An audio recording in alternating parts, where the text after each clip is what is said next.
Yeah, and to take it back to kind of the conversation a little bit to our community, what made it so funny is people like me and you and some of the people who like actually from the Ville who got like deeply rooted families in the Ville is like Mhm. we can only beef so much when our grandmamas in church together. Exactly. like Yeah. it can only be on site so many times when our parents work together. Like, come on now. And And that's why I didn't understand why it was so real for a lot of people when they had their things, because yeah, it's like, yeah. because you remember like DSA kind of graduated to Max Def, and that became Hmm. like a movement for real around the Ville. Like Hmm. all everybody want to do a fan sign, everybody want to come to the house of Max and kick it. Like it Hmm. was really a thing.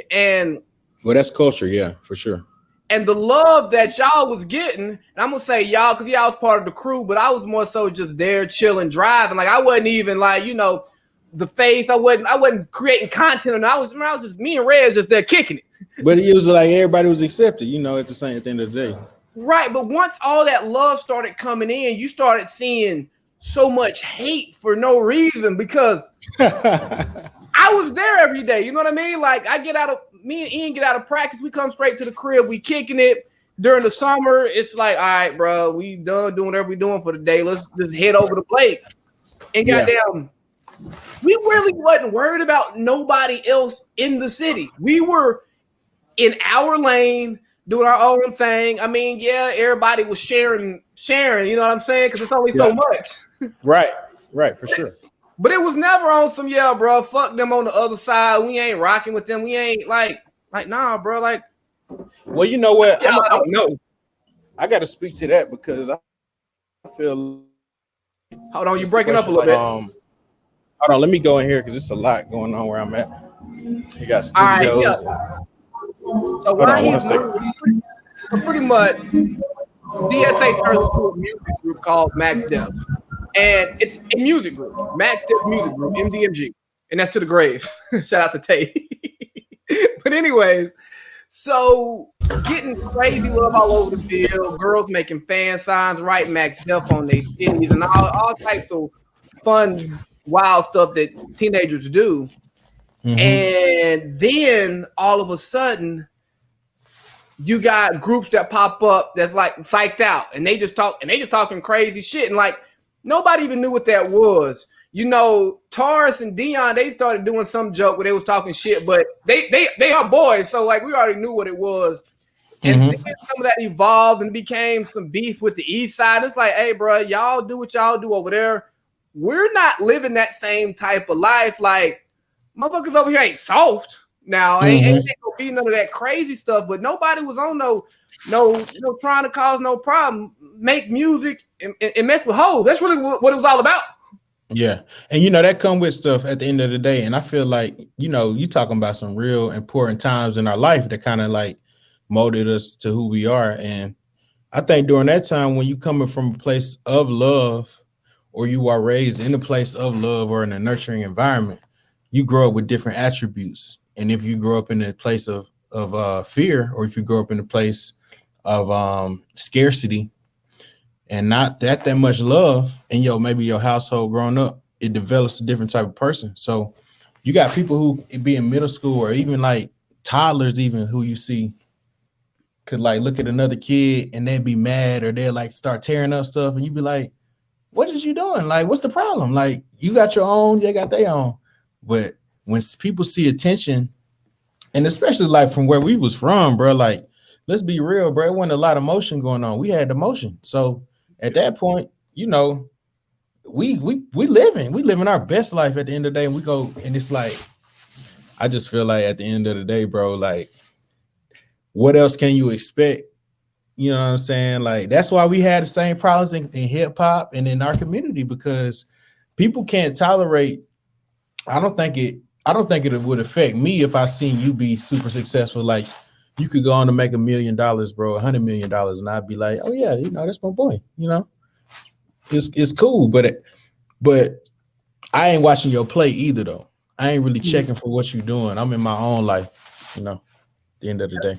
And I think that's super important. I think that's kind of why when all of that stuff kind of shook out, you know, the cream somewhat rose to the top in the sense that the people who were acting and moving in a way of love, who were acting and moving in a way of, hey, I'm in my own lane. Whatever you got over there is whatever you got, bro. Just keep your shit over there, and we cool.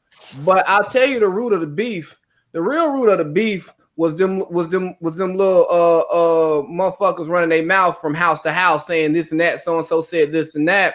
And I think it's an important lesson that I learned really young is, bro, you got to watch what you say around people who are on the outside. Like, especially when you having conversations with your guys around women, like you may just be thinking y'all talking, shooting shit, making jokes about somebody. Right. Because I remember we got a phone call one night because we was making some of our jokes.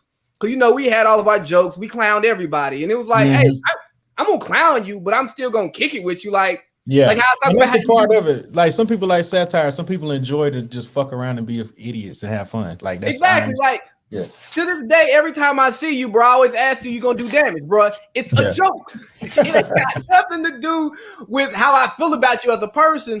But then you got somebody on the outside who don't get the jokes. Yeah, they take the jokes and they run with the jokes. Because I remember, I'll sit on here. We used to do that Hoover Crip. Yeah. And somebody took that and ran back to the Crips. And the Crips said, oh, so y'all like, no, bro, we're not at all. Like, and see, I think that was a real lesson. And that was a valuable lesson, I think, for you, because I recall that whole ordeal and see, although I'm not affiliated with gangs, I understood like how they was coming, but I don't think they understood it from your perspective because they took y'all.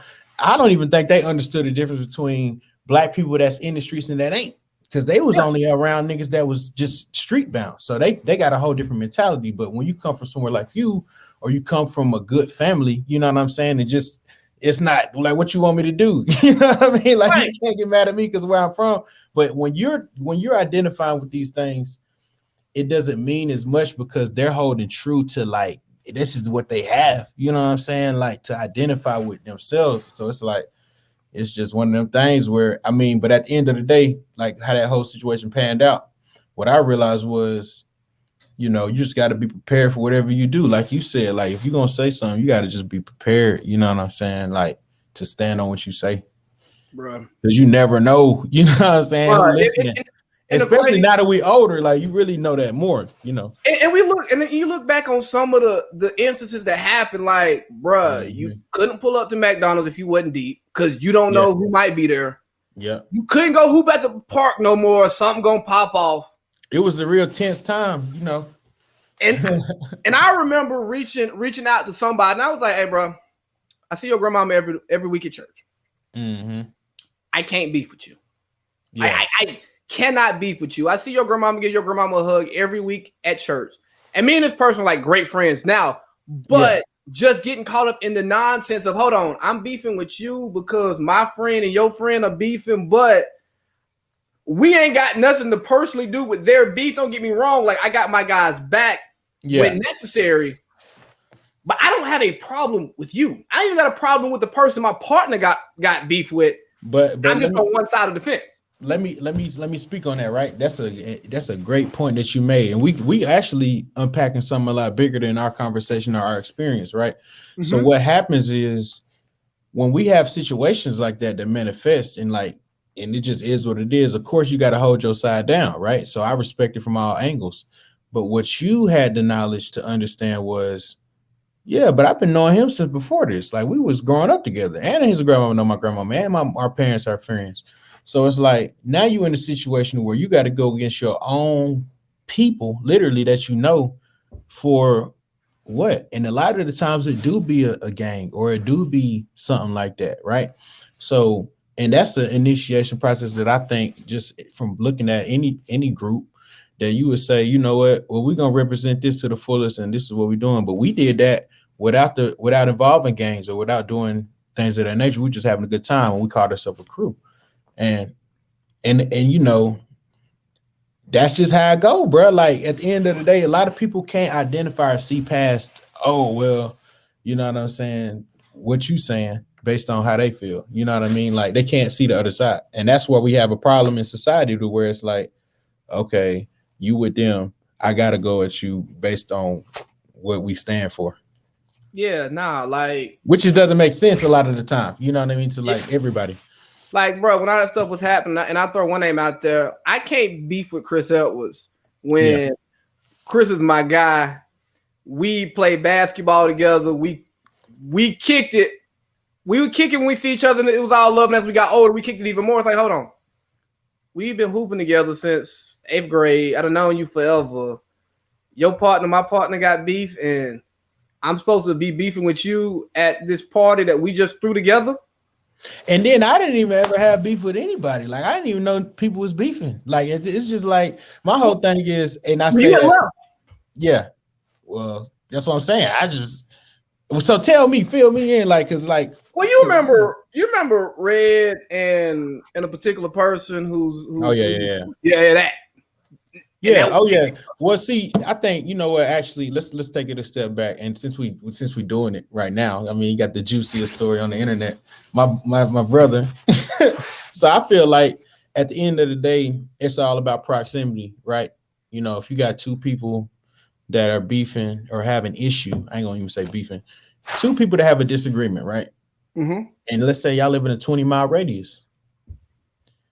You're gonna run into him at Walmart or the gas station. And that's why I never subscribe to the process to dividing people by the south side of the town or the north side or the east side or the west side. Because I feel like we don't live in a big enough city. Now you can have heritage and you can have a culture and you can represent where you're from and your community. But at the end of the day, we should never be tricked into a Willie Lynch syndrome to where we arguing with each other based on just because we from the opposite side. Bruh, the village is 5 minutes away from the hill. As long as you don't catch that light over there by QT, you'll be at the hill in 5 minutes. And you know, it's the beautiful thing is we actually came to the point where we are now. We can throw Juneteenth events. We can have like the whole, but that's because we older and the kids are young and we looking at it like, you know what? I never even subscribed to it then, so I don't even know.